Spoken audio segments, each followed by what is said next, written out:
the national parks may be closed, but you can still go there and immerse yourself virtually through their website. That is the sound of the green tree frog from the Florida Everglades.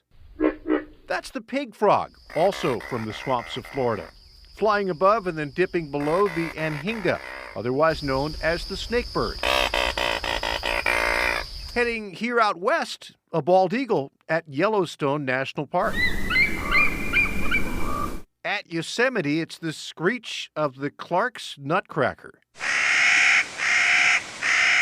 and the northern spotted owl. Further north at Alaska's Denali National Park, the ptarmigan speaks its unique language.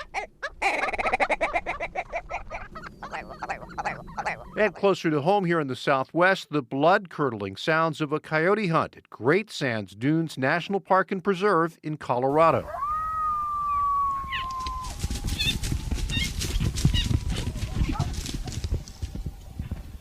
And if you are missing the sounds and the sights of national parks, you can listen in for yourself at nps.gov/sound. Or you could step outside and hear the sounds of an Arizona spring at dawn, now heard better than ever.